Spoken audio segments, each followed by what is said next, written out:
Denver 7 News starts right now. A man is dead after an officer-involved shooting near a school. We hear from witnesses and a student who heard the shots fired. Worried parents after a threat made at a Denver public school. What's being done tonight? And dog or wolf? The answer to that question will determine life or death for an Aurora family's beloved pet. But first, we continue following developments out of Westminster, an officer-involved shooting that happened in broad daylight. The suspect is dead, shot in Cotton Park. Denver7's Mark Stewart talked to witnesses, and Mark is live this evening. Mark? And Shannon, you can understand why so many people here are talking. We're really in one of the bigger suburban communities in our area. Take a look at this park behind me. Police have just left. It's a place where people work, it's where they live, it's where they send their kids to school. Now people in this neighborhood are trying to get back to normal. Yellow crime tape blocks access to the subdivision in Westminster after a suspect is shot dead by police. It happened in the middle of the day at Cotton Creek Park as many families began their routines. I was pulling out of the driveway about 12:30, 12:40, somewhere like that. And I heard a crash, but I didn't see anything. Police tell Denver7 the man was being followed by officers who are part of an auto theft task force. We're told the suspect pulled out a weapon after parking his car, prompting officers to shoot for their own safety. So when officers were investigating the auto theft, they addressed the suspect. He turned around and pointed a weapon at them. The officers did fire their weapons. And how many officers were there then at the time? There were 4 officers. 4 officers? Yes. And all 4 fired back, is that correct? Yes. Police will not say what type of weapon the man had, but point out he was being followed by officers from Wheat Ridge, Lakewood, and the Colorado State Patrol, part of an effort to crack down on car theft, which has been an ongoing crime in our state. It's a very safe neighborhood, and it's a quiet neighborhood, and the park is always being used. It's, as far as I know, we've not had any trouble before. At this point, the suspect's name is not being released. However, several of we presume to be his family members have stopped by here and have been very upset and very angry.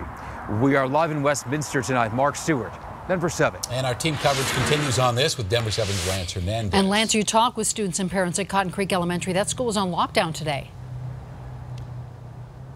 And many were surprised to learn about that via a telephone message, an automated phone message or a text message.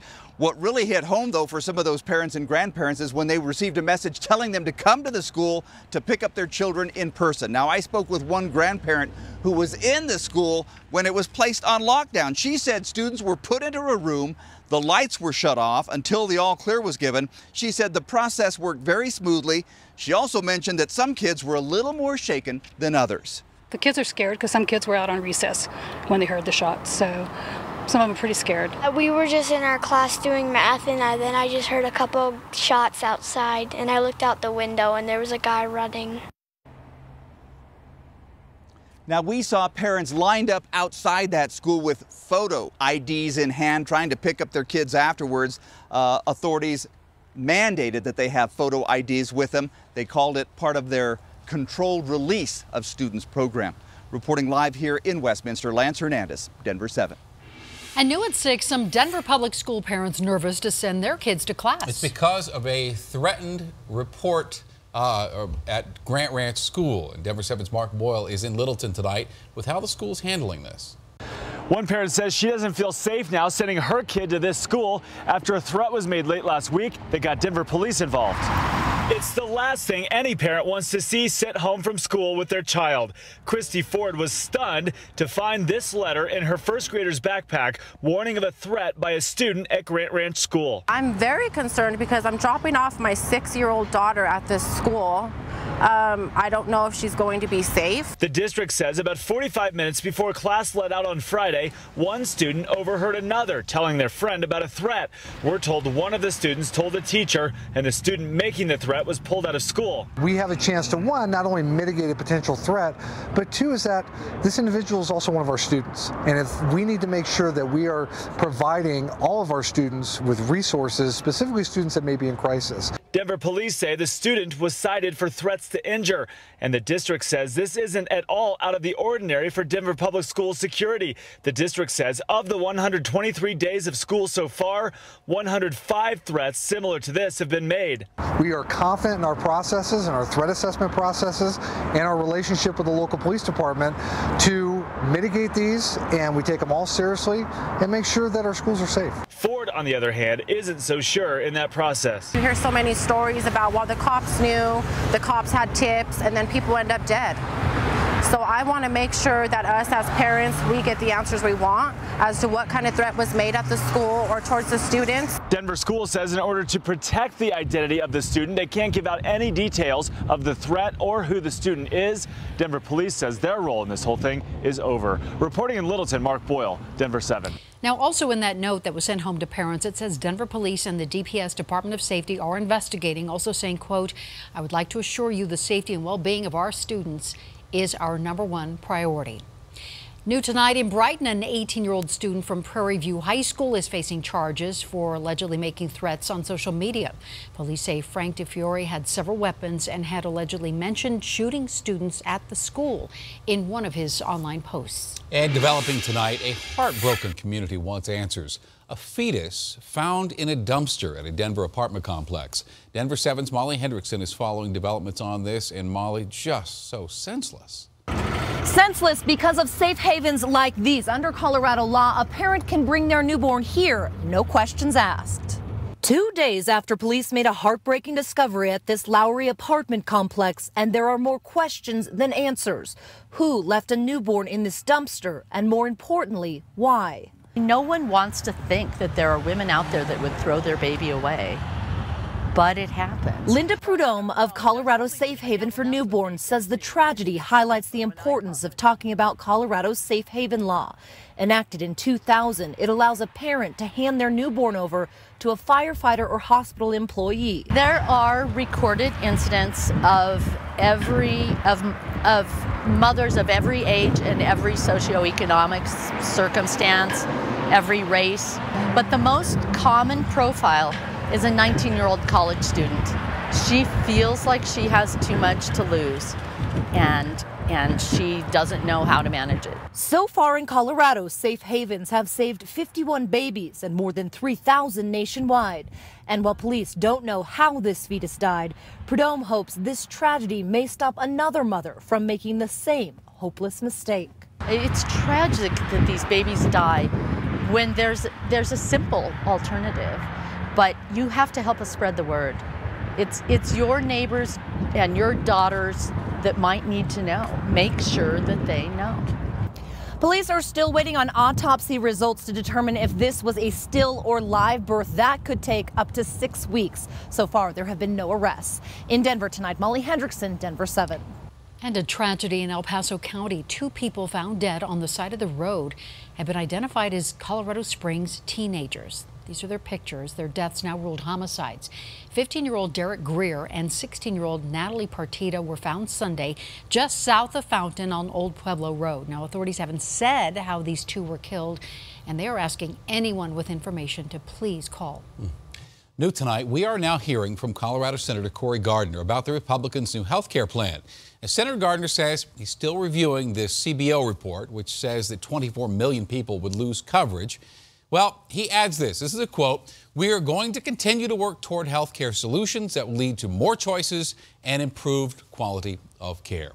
Well, after more than 2 years, Colorado Senator Michael Bennet is talking face-to-face with constituents at a town hall. There was one Thursday in Colorado Springs, 11:30 in the morning, and another 1:45 in Pueblo. Lawmakers working to make life easier for transgender Coloradans. Today, a bill passed in the House which would allow people to change their gender on their birth certificates with only a doctor's note. Right now, you need a court order indicating you had a surgical sex change. So this bill now heads to the Senate. And move over golf and bring on a music festival. A 3-day, 6-stage concert festival could happen right here in Denver near Overland Park Golf Course. A meeting is happening right now inside the golf course clubhouse. Now, neighbors have already told us they're concerned. Organizers say this festival would bring up to 60,000 people a day this fall. The event would shut down the golf course, and the city of Denver would be paid about $1 million for its use. Now, the two key concerns with this event are parking and neighborhood safety. Organizers say they would work with RTD and ride-sharing services. They also want to staff neighborhood entrances with Denver police. Today, a court ruling allowing protests at Denver International. In January, protesters gathered there at DIA against President Trump's travel ban. They were told to leave. The 10th Circuit Court of Appeals said today such protests are protected under the First Amendment. The airport has to give out 24-hour permits to protesters. Before this, the airport required 7 days of notice. Well, no more flights to Cuba on Frontier. The Denver-based carrier is dropping Cuba service on June 4th. So many airlines now are flying to Cuba. Frontier saw just too many empty seats. And speaking of flights, 132 of them delayed and nearly 100 canceled out of DIA today, and it's all because of that nasty nor'easter that is slamming the East Coast. So make sure you double check your flights before you head out to the airport. A family is devastated after their dog Capone is taken away. He got out. Animal control picked him up. When they picked him up, they determined him as a hybrid wolf. And we'll introduce you to a Colorado mini horse with a not-so-mini purpose. The big northeastern storm continues to move out. I'll let you know when Colorado will finally get into a stormy weather pattern. Plus, the Cherry Cricket's making a comeback, and not just in Cherry Creek. New at 6, and I know this sounds a bit strange, but what if you found out your family dog is actually a wolf? Well, that is what an Aurora woman is dealing with right now. And if the woman's dog proves to have a wolf gene, he'll be taken to a sanctuary or possibly even put down. Denver7 Sally Mamdu spoke to the woman today, is in the studio tonight. What a story. Yeah, 10 years. That's how long Tracy Abato owned her dog Capone, and she says not once she ever felt he was a wolf hybrid, so she doesn't understand why now. He was just adorable, cute little puppy. And Tracy Abato knew she wanted to adopt the charming puppy she came across at the animal shelter 10 years ago. You're gonna have to go back, baby. But today, her dog Capone is back at the shelter. He got out. Animal control picked him up. When they picked him up, they determined him as a hybrid wolf. And she says Aurora Animal Control won't give her the dog back until his DNA is tested to figure out if he's a wolf dog hybrid. He barks. He doesn't howl. He doesn't howl.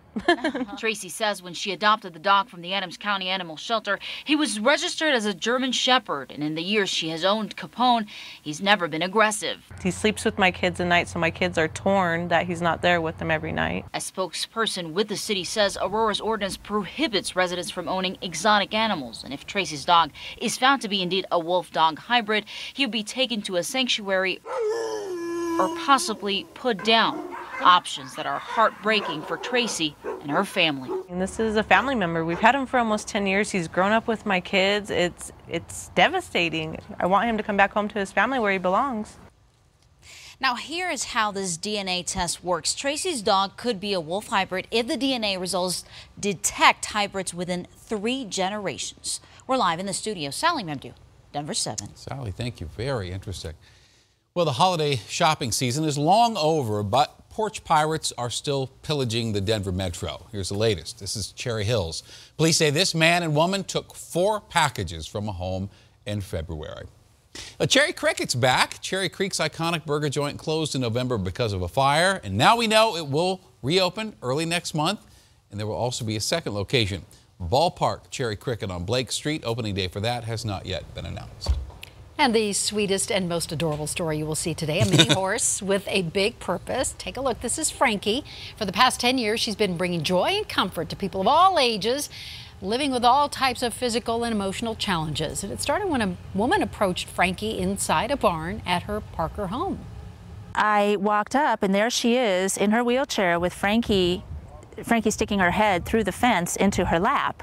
And the woman could pet Frankie. Frankie was sweet, had her head in her lap, and her body didn't contort and didn't get painful. And tests confirmed Frankie was a gifted therapy horse, receiving the highest rating. Plus, she's just awfully cute and certainly touching anyone she comes into contact with.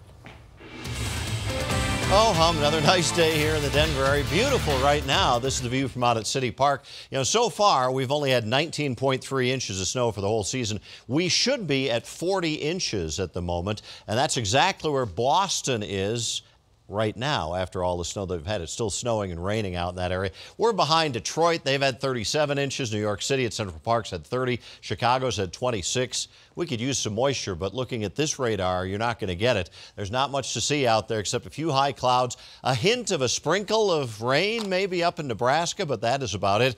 All the action is out on the East Coast with that big nor'easter, and that thing is still cranking out snow and wind and heavy rain across the northeastern part of the country as it exits up into the Maritimes of Canada. Behind it comes a big high pressure system to settle down the weather across much of the nation for a while, and Colorado remains on the warm, dry side. And we certainly were today at 69, 37 this morning. Normals are 54 and 26. The records are 78 and -10. Currently, with just some partly cloudy skies, still 67 downtown, 63 at the airport, 26% humidity, pressure rising, 30.12. East winds at 11. Our dew point is at 27. So here's what happens tonight. We're just going to stay on the quiet side here with low temperatures mild, 40 in Denver, 36 at Fort Collins. A little bit cooler up toward Greeley and at Lyman, right around the 30 mark, both locations.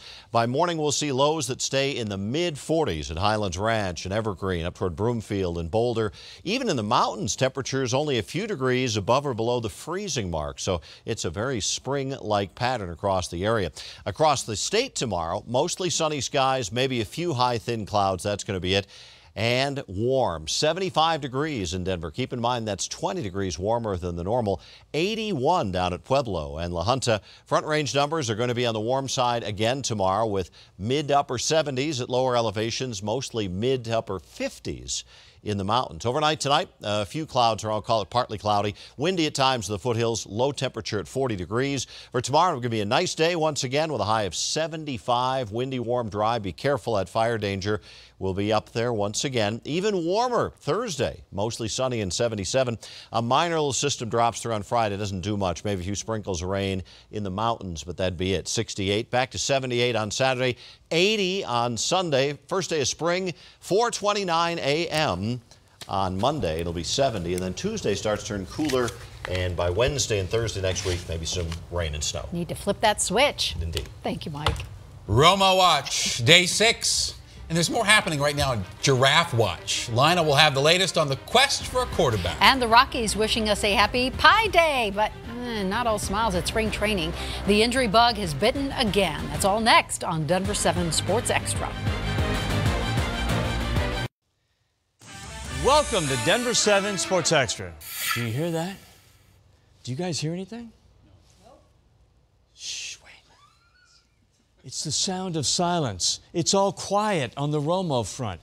The Cowboys did not release Romo today. The Broncos didn't trade for Romo today. So we wait. But one thing is loud and clear. The Broncos don't have a left tackle! It's the most important position on the O-line. They signed 2 free agents, Ron O'Leary and Menelik Watson, and brought back Donald Stevenson, cutting his salary in half. They got guys who can play there, okay, but no real live, clear-cut elite left tackle. John Elway tells us, trust in Elway. He'll get it done at some point. We're not done yet. So last time I heard we don't go to camp until July, and so we don't have to have that just fixed just yet, but we'll figure out how to get that done.